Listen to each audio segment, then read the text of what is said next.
Hello，各位好啊，我係 Yuki 啊。今日我就留意到香港01訪問阿古卓文，咁原來咧阿古卓文之前被網民批評咧，話佢嗰個化妝太白啦，咁所以咧我就係決定就係趁呢個機會分享俾大家知道，仲有啲咩方法係可以解決到佢呢個問題啦。咁啊，古卓文咧個回應就係話，原來咧佢之前買錯咗嗰個粉底液。同埋咧，加上佢有做運動啦，咁可能嗰個膚色咧就會深咗啲啦。咁其實言下之意咧，我就覺得咧，其實佢咧都中意白啲嘅。咁白啲嗰個效果咧，望落去咧就比較精神啲啦，咁樣。咁所以咧就喺佢嚟講咧，可能覺得冇乜問題啦。咁但係咧，我哋可能係我哋觀眾嚟去睇到嘅時候咧，就覺得哇，點解咁白啊？咁樣咁好啦。咁如果大家亦都想好似阿古卓文咁，我想慳住先咁，其實咧都得嘅。咁當然啦，阿古卓文都有最後咧都有佢個言語技巧都好好啦。咁可能佢都會同大家講翻話，我都會買翻一支深色啲嘅粉底嘅咁樣啦。咁我覺得呢一個咧，其實咧，要買翻乜嘢嘅粉底呢度咧，我都可以咧俾一個建議大家嘅。咁如果咧大家中意我呢段片段嘅話咧，就歡迎大家讚好啦、share 啦，仲有訂閱嘅。咁好啦，咁我嘅方法咧就係有幾項嘅建議啦。咁我第一咧就要留意下咧，唔知大家會唔會用防曬啦？咁如果我哋防曬咧用得太厚啦嘅時候咧，都會令到咧你個底妝係會白啲嘅。咁咧，我咧嘅建議就係，如果你買白咗個粉底嘅時候，個顏色唔啱，咁可能從其他嘅方面入手啦，就係防曬，可能搽翻薄啲啦。或者可能你嗰支粉底液有埋防曬嘅，咁就不如你 skip 咗嗰個防曬唔好用啦。咁好啦，另外就係隔離霜啦。咁隔離霜嗰度咧，通常咧都係一個打底液嚟噶嘛。打底液可能有調色，咁如果呢個調色咧就唔好用到咁厚啦，你薄薄地一層算啦。然之後個粉底亦都可以唔好太厚，唔太厚嘅時候咧，你就會冇咁白嘅。咁咧嗰個色差咧就唔會差咁遠。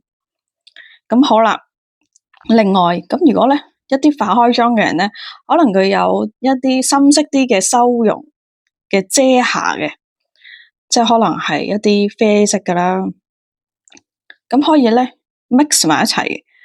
咁 mix 咗嗰個粉底之後咧，咁嗰個色就會深色翻啲噶啦。咁咧你就可以慳住 keep 住嚟繼續用。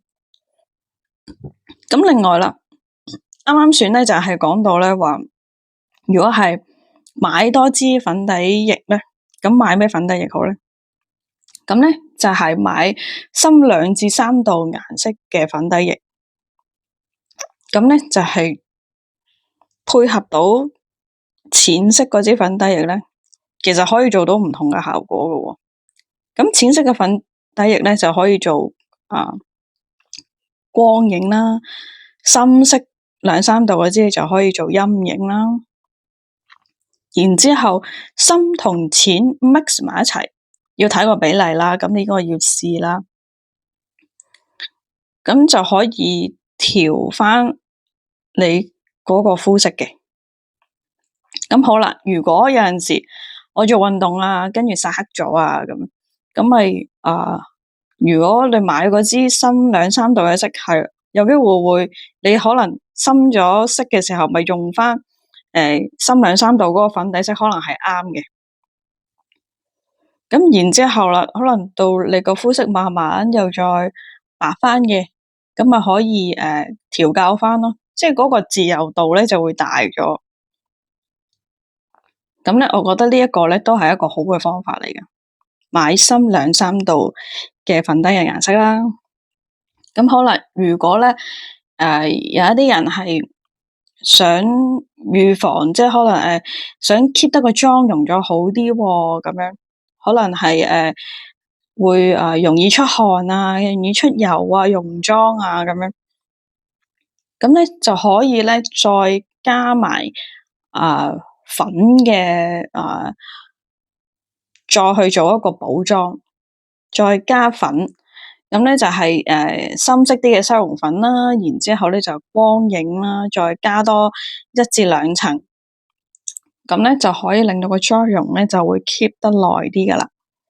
咁當然啦，你本身嗰個皮膚你之前就係真係要做好一啲嘅保濕啦，咁咧所以先至可以令到咧嗰個嘅粉底咧係會再貼薄一啲咧都得嘅。咁咧我咧今日就從呢幾個方面咧去分享俾大家知，仲有好多唔同嘅方法嘅。咁咧今日我就講到咁多啦，好啦，下次再見，拜拜。